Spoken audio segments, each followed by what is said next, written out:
Good morning, Larry Seidling for LCTV, and once again I'm on the Miles campus of Lincoln Health, and today my guest is Brooks Betts. He is the Senior Director of Operations here on the Miles campus. Mr. Betts, thank you very much for taking a few minutes of your time. Thank you for having me. It's been a few months since we spoke.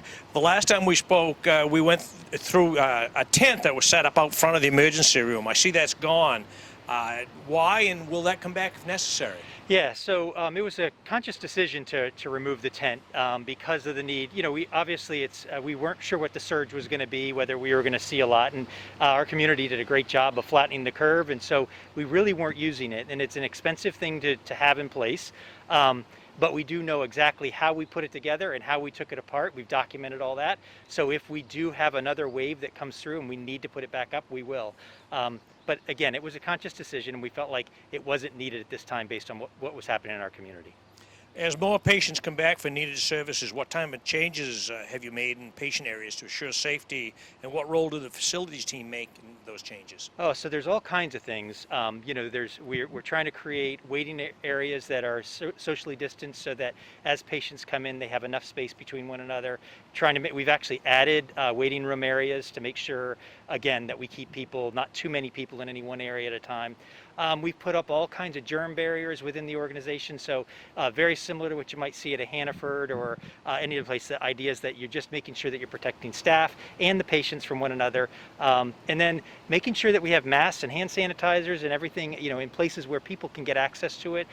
So there's been just a lot of adjustments and spacing things out so that within our small organization we're able to keep people as socially distanced as possible. Obviously, you have to take care of the patients too. So.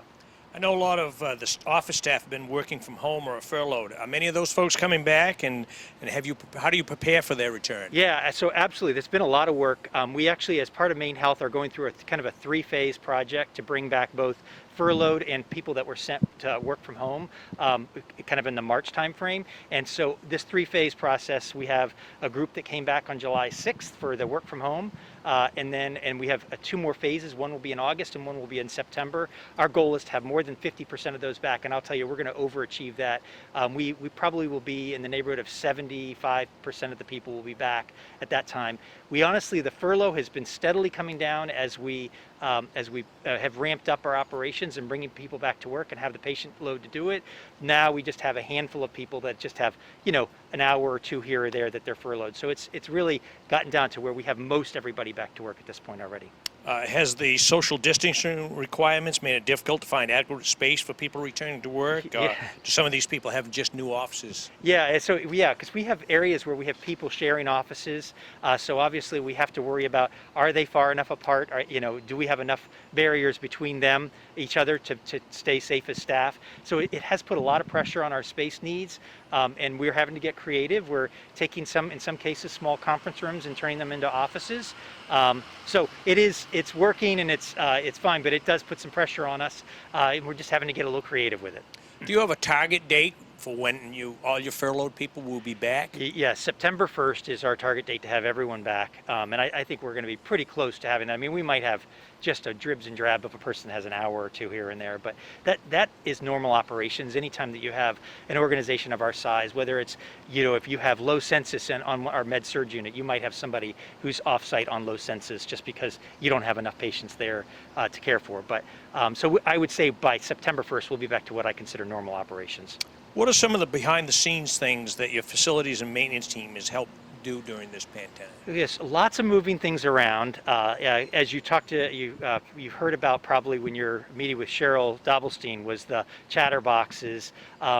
There's all kinds of things that we're doing for this, but then you look at a storm that comes through like yesterday. We have normal operations we have to keep up. We had flooding going across the Miles Causeway yesterday. So there's all kinds of work that has to happen.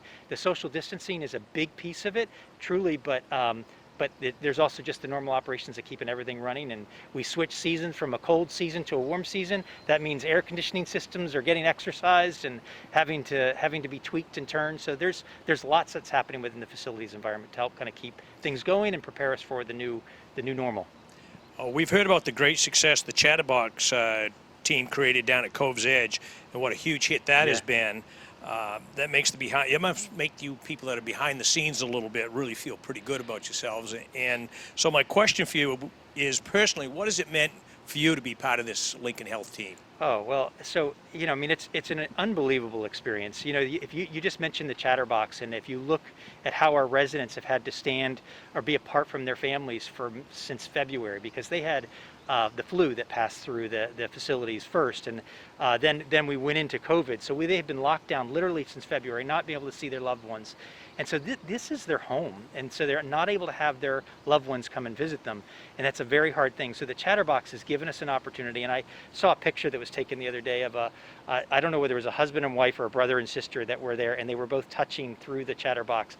And it really, your heart has to go out to them because they haven't had the opportunity to see each other, and it's so sweet that families are able to once again be together and at least interact and check on each other and know that everything's okay. So that, and then just even yesterday I walked over to Cove's Edge because they had some flooding over there, and to see every level of staff, regardless of what their position is, whether they're in the dietary area, environmental services, the laundry room, they're all helping clean up a flooded area. You just say to yourself, this is a wonderful organization to see the way staff pull together in a time of need, and COVID's no different than any other kind of catastrophe or problem that we have as an organization that we work through.